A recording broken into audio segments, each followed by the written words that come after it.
day match, but maybe felt a little bit more like a night match out there. Your thoughts on your performance and being into the next round? Definitely a night match, I would say.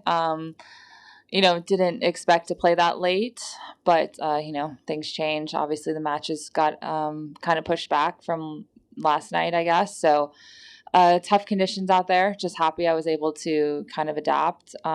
Super windy, super cold. So, I kind of knew it wasn't going to be pretty, but again, glad I got the job done. I know that you're very precise about things like your string tension and all that. So what's your assessment of the new courts here from your technical point of view? Oh, my technical point of view. Honestly, I think they might be slower. I'm not really sure. I feel like maybe slightly bouncier, but honestly, they don't feel that much different. They still feel like super gritty and super slow. I would say in the past, maybe it would kind of grip more and kind of stop. And I feel like here, it maybe bounces a little bit, but it's still like chewing up the balls really quickly, still kind of slow, gritty. So I don't really think there's that much of a change, to be honest.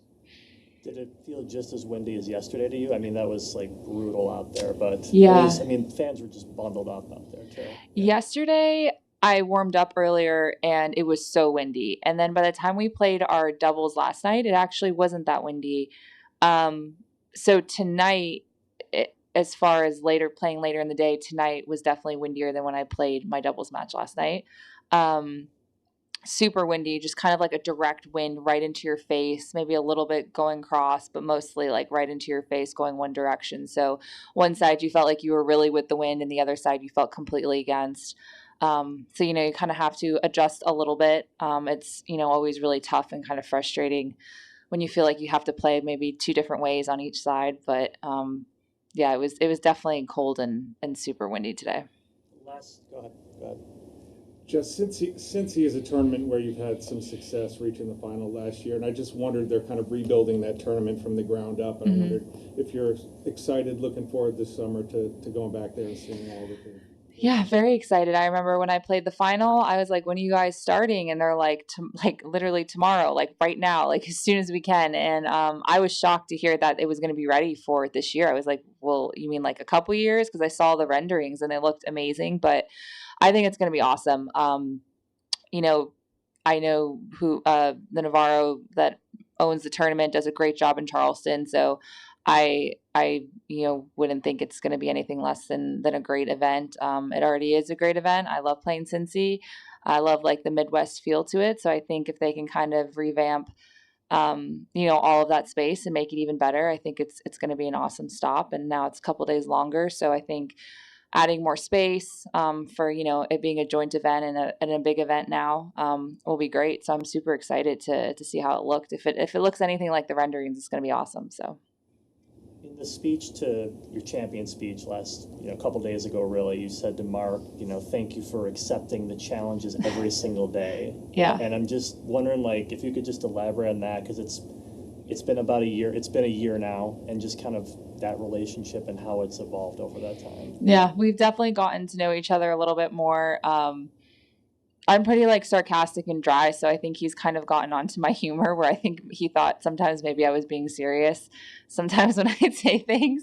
But I think we've just kind of, me and him and also Mark Merklin are just kind of like, it's going to be a different challenge every day. And I think that's something I've always been really good at. But I think the last year or so or maybe beginning of last year, I was a little bit more easily frustrated. I think I was overplaying a little bit and just kind of super frustrated and kind of lost like the joy of maybe problem solving and challenging myself throughout matches and every single day and kind of getting those ugly wins. I don't think I was kind of doing that as well. So I think we've kind of gotten back to every day is going to be a challenge, just accepting that and kind of moving on and figuring out ways to win, knowing that it's not always going to feel great or feel perfect. So I think kind of getting back to that mindset and figuring those moments out, which are pretty much daily at a tennis tournament, is kind of what I meant by that. So he's a super optimistic, positive guy. So it's no issue for him really, but I think it was just more along the lines of that.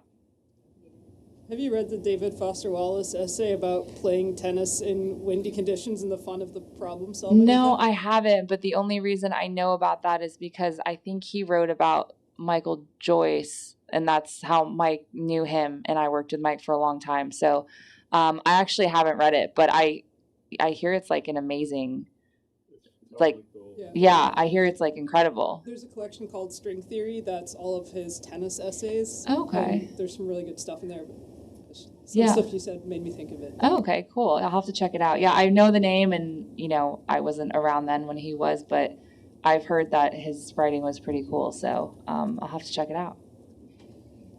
Just, I guess the last one for me is, I don't know if you've asked this. Did you watch Maddie's win live? I don't know where you were. Like, okay, just I mean, again, you were so much flowers to her on social and everything. It's such a big performance. Just watching that. Just what was the takeaway from you on that?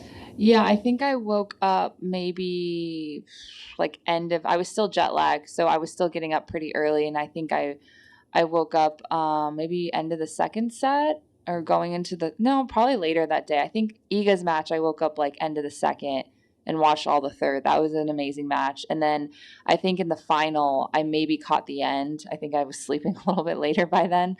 But I mean, it was just an incredible like moment. I mean, I think everyone was just really happy for her.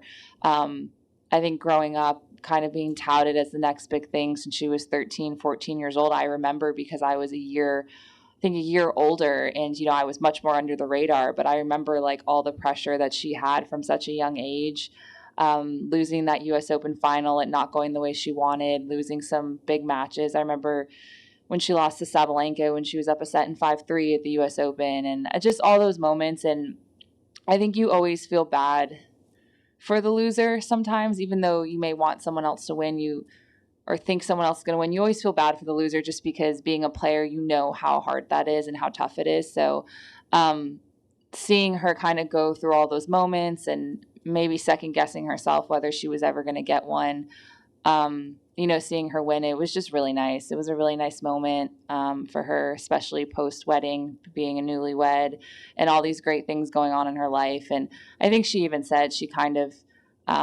let go of the fact that she didn't need to win a slam to feel like she had a successful tennis career. I think just being happy in her personal life probably really helped her get to that moment of winning a title. So I think it was a very nice, wholesome, kind of inspiring moment. And it's cool. I think in women's tennis, we have a lot of those stories now where you see a lot of different stories and different journeys from different players. And I think that's what makes it so interesting. So hers was definitely, a nice one to see and something different to kind of start the year.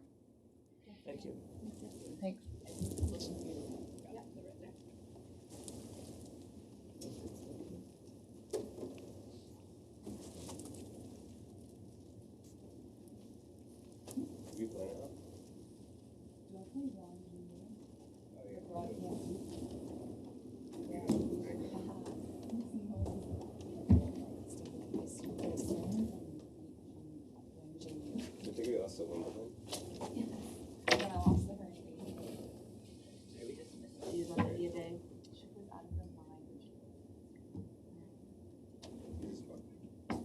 For our partnership team, we just with the craziness of media day, we've got it. Can we do Rip and then somewhere on the side?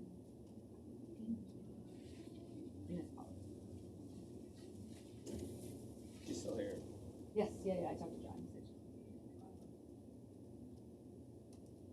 because you guys scheduled all your players at the same time for media day. You did? Emma and Paula were at 1.